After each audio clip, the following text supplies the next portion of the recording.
Welcome to Community Conversations with John Tansey. I'm your host, John Tansey, and I'm hoping to regularly air interviews about people and topics that may be of interest to the greater Windsor community.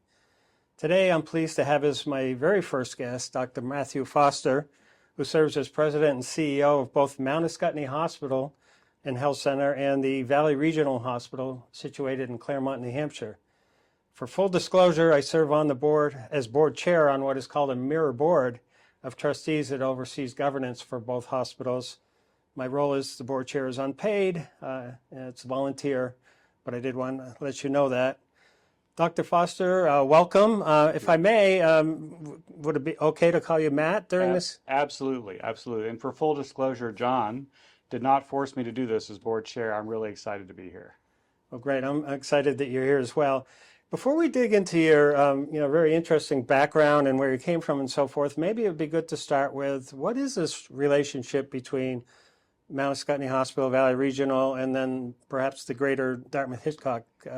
I think it's something that's I'm certainly still discovering. I think there's a lot of similarities between the two hospitals, and I think there was a vision well before I got here multiple years ago about if in Claremont and Windsor and Valley Regional and MAHHC Hospital, how can we start to think through sharing services? How can we start thinking how we can serve this community in a way that is not going to be duplicative, but if people are willing to and can and able to have services at other places, are there ways that we can enhance the care we're providing? And this role was created to say, and it's been described as an experiment. What would it look like if we took two small critical access hospitals, one in New Hampshire, one in Vermont, and created a shared leadership structure that would be able to kind of get that oversight over what's happening in New Hampshire, what's happening in Vermont, and serve what is essentially one population with more things common than we have differently. And I think it's a really exciting role. It's new to Dartmouth Health, but having the resources available for Dartmouth Health, I think, are what makes it successful. And will make it successful. And I think, what does it look like for MAHHC and Valley Regional? I think it's really important to make sure that they remain unique identities. It is not going to be merging into this newly named entity to be determined of someone, that says we're losing who we are. What makes MAHHC special? What makes Windsor special? What makes the history of this hospital and the people who've worked here and that legacy there is really, really important to me. And it's similarly important at Valley. To understand the uniqueness of what's happened and the specialness in Claremont and Sullivan County is equally as important to me as MAHHC and the hospital here and the Windsor community. I think what makes this incredibly special are the people and the people who work here. And I think being able to see how we can support them in a time of incredible change in healthcare dynamics, I think it means we're going to be really strong, and we're going to be in a very unique and very strong position by being able to see what are those commonalities. How do we build that community? How do we see that we have a lot in common, both the people who work here, but also the patients we serve? You've been in this role since December, so it's coming up on a year. It's still a ways to go. And I should mention also that in the MAHHC setting also includes Ottaquechee Health Center and Historic Homes of Runnymede. I think some people know that, but maybe not everybody. Yeah, it's a broad footprint for a small hospital, but I think it speaks to the need, but also the level of commitment we have to this region, not just in Windsor, but to the region. And this becomes the place where people really seek care because they have a trusted, high quality of experience with providers and physicians in emergency room or urgent care or their primary care physician. And Ottaquechee is a really important part of that for primary care, mental health. And also, the Historic Homes of Runnymede is it is historic by definition. It's a gem in the community. It's something that a lot of people have a lot of emotional connection to and may have been born in the hospital when it was a hospital. And it serves a population that otherwise may not have a place to be. We've had some people that would be unhoused if they weren't there. It is not. It's something that is a community asset and something that we're committed to supporting. I was one of the ones that was born in the hospital. So we'll see what happens in the years to come, and maybe that'll be an option for me in my later years. So in addition to just coming in and getting to know two hospital systems, you have the additional job of aligning them in a way that helps they can learn from each other and sync and maybe share ideas and so forth. And what are some things you've noticed in the time you've been here that are maybe strengths of both institutions and some particular challenges? So I think the strengths are the people. I mean, just incredibly, incredibly talented, dedicated people with a servant's heart. And I say that from being in healthcare for 30 years. The can-do attitude, the culture of yes, the culture of we will find a way, and that resilience, whether it's through a global pandemic, through economic uncertainty, with patients that are very sick, that need a lot of care, and in small hospitals, that sense of we'll find a way, I think is really remarkable. And I think that's true at both Valley and Mount Scottney. And it's the sense that people truly choose to work. Yes, this is a job, but people who work here really choose to work in. I think it's just remarkable people with very, very strong cultures and that sense of resiliency. And maybe it's just, the Vermont folks that we're going to do it because that's what we do. And it's what we've always done, and that sense of we'll just find a way.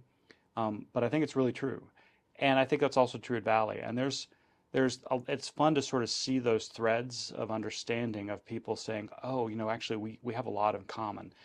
There's a natural tendency perhaps to say, well, that's on the other side of the river, or I don't know what's going on at Valley, or what's going on at Mount Scottney. And the natural tends to compete with each other. And I think it's been fun is to see how people are cooperating and understanding that we're better off when we can build that sense of community. I think the challenges, similar challenges, they're small hospitals. Staffing is always hard. It's hard to get recruit people. Once you come here, I think you realize what a beautiful, great place it is to be. But housing is a challenge, trying to find housing, and that becomes rate limiting to some people who otherwise would want to come here. The competition we have with Dartmouth Hitchcock Medical Center for employees and staff, we're 30 minutes away, so it's easier to drive up there. Parking's a problem up there, and it's a lot nicer place down here. But that's my editorial comment. I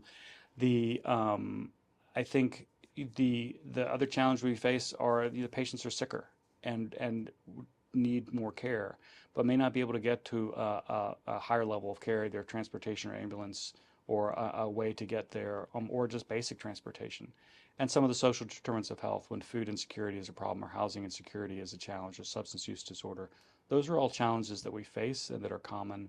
I think, too, there's a high level of uncertainty just writ large in the United States, in the country, in the world, and in the States, but also thinking through locally, how's what's going to happen, how's it going to affect my family, what are we going to do, and when I need health care, are we going to be there, given all the uncertainties of proposed cuts to Medicare, Medicaid, and insurance costs, and the cost of care and the cost of insurance.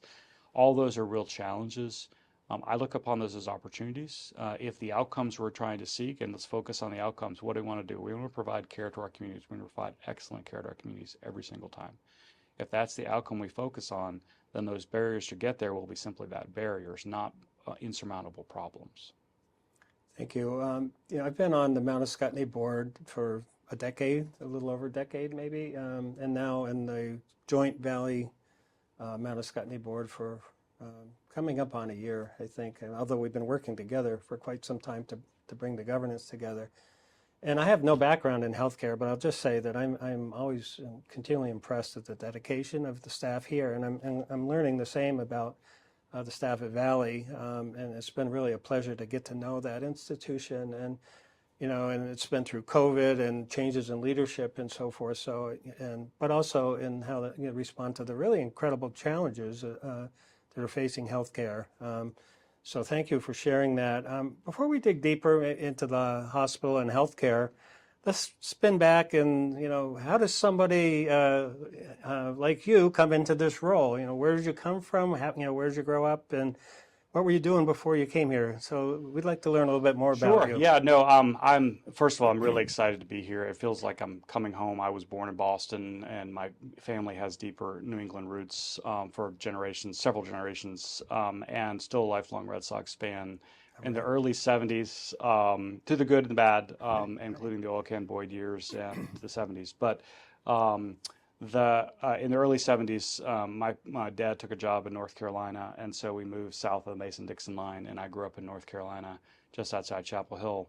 Went to school down there, and then went to medical school at the University of North Carolina, and then decided to do pathology, which I think was not something that was necessarily the first choice, but I thought I really was drawn to the science of both cancer biology, but also the ability to still interact with patients. And went out to Vanderbilt to do a residency in pathology and developed an interest in breast cancer pathology.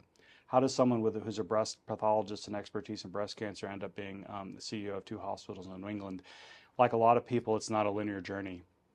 I moved to rural Virginia to help start a breast cancer program and work in a private practice pathology group connected with a hospital. I really liked, the sense of small communities and building that community, and it was a really vibrant place to be a practicing physician. But also developed, I realized, you can make an impact in the community as you start thinking through what we can do. And so being part of a team that helped build a community cancer center, and then running that cancer center, I felt like it started to fill my cup in a way that I thought was really fun to say, what's the bigger impact we can do? And then through a series of different sort of career moves, was chief physician executive of the same hospital system to help kind of build and drive a physician-led organization. And then I had an opportunity to be an interim CMO at a federally qualified health center, and still kind of thinking through where is it I can serve and what is it I want to do that I thought would be really exciting. My in-laws live most of the year in Poultney, Vermont, and my sister-in-law, although she's doing missions work this year, has been a large animal veterinarian up in the northern part of Vermont for 20 years. So my family's been coming up here every single year since before we were married, so 30 years, and my wife's family for about 80 years. So I feel like my wife and I always knew that eventually we'd relocate to New England. When this role opened, I thought, this sounds really exciting to me. Not because it's going to New England, because what an opportunity to serve, to create something that hasn't been created before, to support two communities that deserve, need, and will always have good, high-quality health care. It's an incredible privilege to be here. It wasn't a linear journey. I think it's been a lot of fun to think through what we can do together. And in my career, I think it's about trying to sort of create and be innovative in a way that fosters and empowers people to think how they can solve problems, so that I'm not the chief problem solver, that I'm not going to be the person who's saying, well, I have all the answers, because I don't. I think it's fun to kind of get around really smart people and tackle challenges. And I think that's always been kind of the part of my career is, this sounds interesting. Let me just kind of stay curious. And by staying curious, I think is sort of how my career has developed. It is a long and winding pathway to get from Chapel Hill, North Carolina to central Virginia to rural and central New England and Vermont. But it's beautiful here. We love it. I've got 3 kids. They're grown. They're in their 20s. One is still in college. It just finished her sophomore year in college. The other 2 graduated from college. My wife is a nurse by training and has taught high school French for 7 years, and I think it's closer. She's kind of excited to be closer to the Canadian border, and looking for folks to continue to speak French with. But we enjoy that. We raise chickens in Virginia, and we'll continue to do that here, and just have enjoyed so far.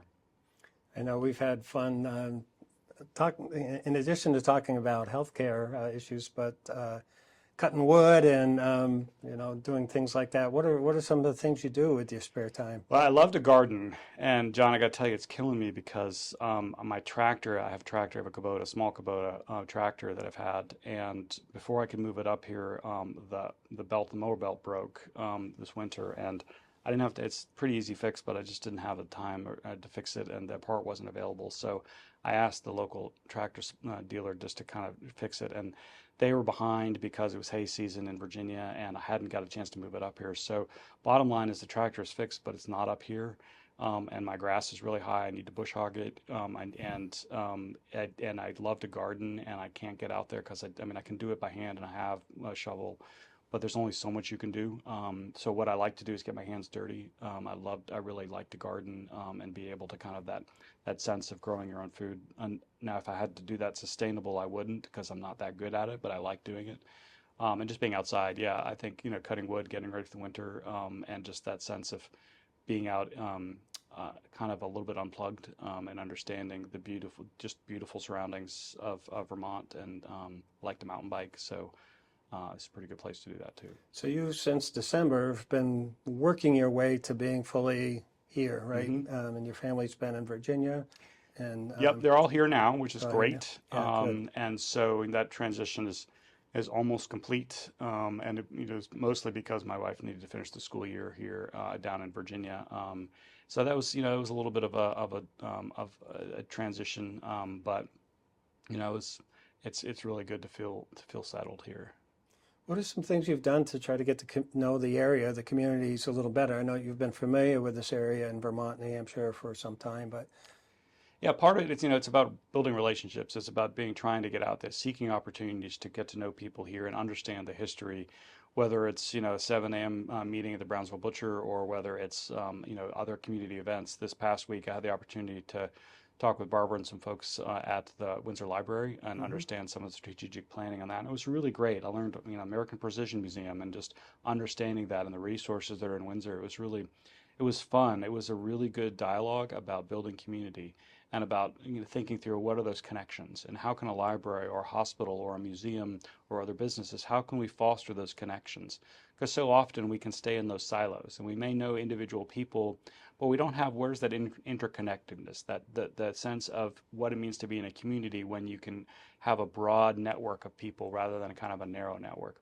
And so what I've tried to do is just kind of understand that and listen, and folks like you have the historical perspective, have served in many capacities in Windsor and other, whether it be Tom and folks in town manager, or long-term residents of just who are really proud of Windsor, and have also seen the ebbs and flows of industry here, and mills, and the Goodyear plant, and things that have come and gone, but also understanding what we can do. And I think what's one of the important things why I really love the fact that you're starting this again, because I think the way we're going to face a lot of these challenges is together. And the more that we can foster the sense of community is really important. So for me, it's about getting to understand, getting to know, getting to understand the legacy of Jill Lord. There was a community dinner last night at the Trinity Church, that Pastor Paul was there, and other members of both MAHHC team, but the community there to honor Jill's birthday. She was a pillar in this community. And we are never going to replace her and her ability to interface and be a beacon of hope in this community. But we can make sure that the community is served by care, and we can honor her legacy by really trying to continue that outreach. So things like the chest of hope or the box of hope that you might see at the Pizza Chef, for instance, and those kind of small things that come out of what it means to be part of community and identify that. I think for me, it's really important to get to know people, to understand the history. I don't have all the answers. I'm still an outsider. I will always be a flatlander, no matter how long I live here. But I think it's important to understand how we got here, and be a real supportive member of the community. So I look forward to getting to know everybody, and to the extent we can, just to be as actively involved in the local community as possible. great. It's nice to just hear, all of the. And I would say I did not get a chance to go to a girls' basketball game, high school girls' basketball game this winter. I know they're really great, and I missed that opportunity because that's pretty awesome. Okay, So, well, there's always next yeah. year, right? And we'll get you over to some of the sporting events. Windsor's certainly known for that. But it's, I think you touched on so many of the local institutions and traditions that are important in building community, and certainly the hospital is one. I mean, not only does it provide excellent health care, but through programs like Jill's and others that, and the employment capacity and what it contributes to the local economy is just incredibly important. But the library and the American Precision Museum, the churches as well. You talked a little bit earlier, kind of shifting back into to your role as CEO, about working with the people you work with, the leadership you work with at both institutions. Maybe you could tell us a little bit more. How do you have a leadership team? How do you work with them? How are you known about the both hospitals? How do you get to know two places intimately? Yeah, it's I think it's fun. It's a challenge, but I think and I'm glad you asked that, because there's some really talented people here, and so how do we take that talent and kind of think through what we need to do from a some specific things about operations, or from a human research standpoint, or from a finance standpoint, or from a medical directorship, or physician-led or nurse and the nursing leadership, and how do we build that together without duplicating services, but also without taking away what needs to happen, and that's a delicate balance. I think that the teams here are really are good. They're talented, and they also work hard. And so one thing, just to go back a little bit, is there's a concept called sacrifice syndrome. Some people call it burnout. I think in healthcare, oftentimes people will say, I'll just come in early. I'll sacrifice the morning walk or my morning routine or exercise or whatever it happens to be because I have to be in here early. And then things get busy and you eat lunch at your desk for 5 minutes by yourself. And so you sacrifice time with your colleagues. And then you're seeing patients and you're running around and you're charting all day and you don't take a break and you don't hydrate yourself and you don't eat properly. And then you stay late at the end of the day because you're trying to sacrifice for other people. And I think that everybody has a breaking point. And I think it's really important for me to understand that whether it's the senior team or it's a frontline nurse or it's someone in the OR or someone who's working EVS or food services, that we all need to balance that and in a way that says we have a dedication. And so I think for me, what it is, how to balance that about the right people in the right place. I think it's right now we're in a process of how do we create two teams that can complement each other, and how can we share that, saying, okay, so and so is going to do this, and I'm going to do this, and how do we create that so that we can have the proper leadership team. Where I would like to get to is a model of shared leadership between a physician, a nurse, and an administrative person that may have a clinical background, and that triad model of leadership for outpatient, for surgical services, can be very, very strong and can help to drive not only growth, but also quality and outcomes. And I firmly believe that if you give people a purpose, which we do, and you give people the autonomy to make decisions, and you give them the skill sets to empower them to make the decisions, that you get better engagement and you get better outcomes. And so that's really what's fun for me, is to shape a team that is empowered to be able to say, go do it. Just make the decision, stay within the goals and frameworks and strategy and ethics of what we want to do, but otherwise go do it. And I think that's where we're starting to feel, is this sense of, really, I can just do this. Yeah. If you think it's a good idea, let's do it. And how do you make yourself seen at both institutions? Because you are having to split your time, right? Yeah. It's a challenge. I'm glad you asked. I think, it's obviously I haven't figured a way to clone myself. But I think that's one of the newness about this role, is I think there had been, the CEO is always here. He or she is always very visible. And that is true in the sense that I try to split my weeks half and half, 50-50, one place or the other. But it also means that some days I might be at Valley, or some days I might be at MAHHC. And so I'm not walking the halls or in the ED every day. And so that there's sense of, where is he and how do you do that?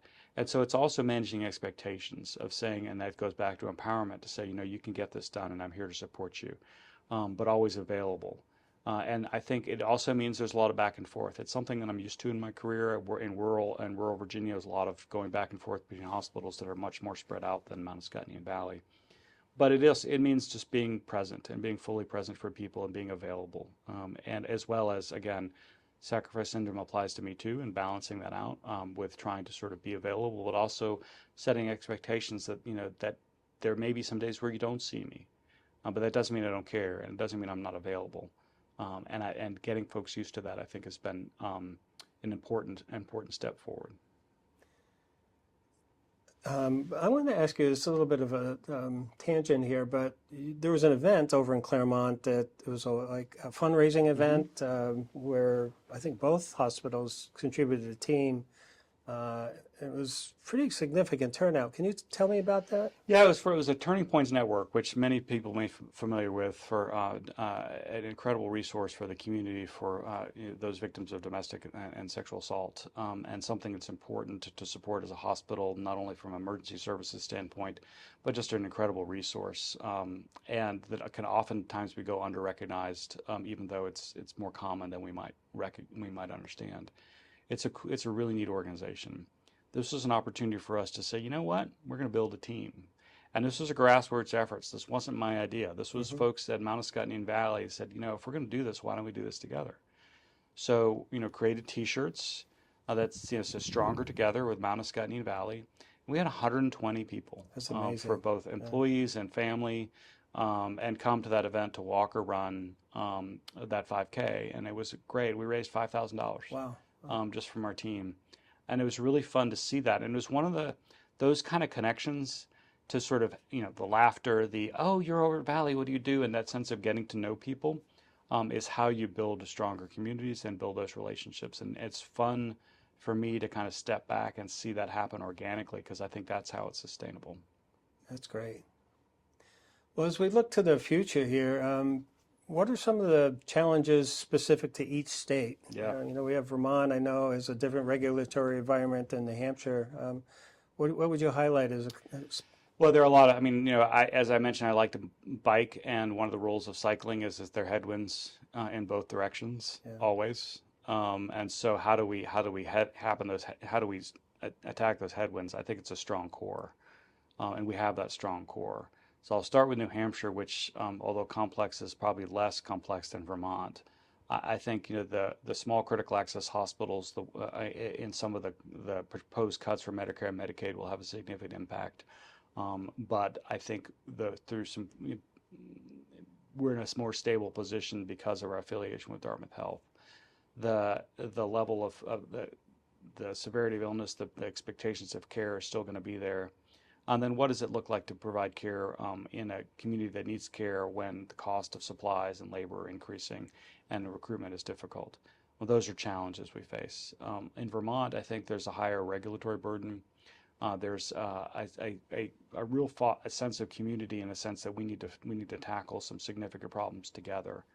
I think the current challenges in economic environment make it limiting of what we can do, but also understanding that hospitals can't be the four walls. We need to be more broad than that. And so, in terms of in the community, the Green Mountain Care Board has tackled a significant crisis with Vermont Blue Cross Blue Shield insurance premiums, and I think all 14 hospitals are leaning into that.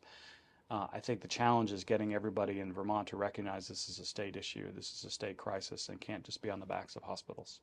Hospitals certainly need to step up, and Mount Escutney, as I've told regulators, we're going to do our part on that. I think the challenge is how do we do that and still provide care when we have a cap on revenue growth, we also have a cap on expenses. Cap meaning that if we go over 3% expenses, there may be some penalties for that. It's challenging to do in an environment where labor is going up 7%, supplies are going up 9%, our own employees' insurance premiums are going up 14%. And so there's a lot of things that are out of control, and yet we're asked to say, well, you can't, you have to limit expense growth. So those are challenges that we face from a financial standpoint. I think from a quality standpoint, and making sure that we have high quality care in the most highly regulated industry in the country at a time of considerable uncertainty when it comes to what those rules and regulations are going to be and are going to be held standards to, not the least of which what's happening in the federal government when talking about proposed Medicare and Medicaid cuts that would have a significant impact on rural hospitals. All that being said, Mount Escutney is going to be here. We have the advantage of being part of the Dartmouth Health System. We're financially sound and stable. We have an incredibly good crew of people that are really committed to this, and I'm certainly committed to figuring out how to work with us and in a way that's positive. So one of the things that we're thinking through, okay, if we need to address some of those challenges, how do this constructively? And that starts with dialogue. It starts with trying to get key stakeholders in the room, which we've done on multiple occasions throughout the state to try to address that. I think the biggest challenge we face in Vermont is economic, and the sense of sustainable health system when the cost of care is extraordinarily high. And so how do we reduce that cost of care while still maintaining all the services that we offer?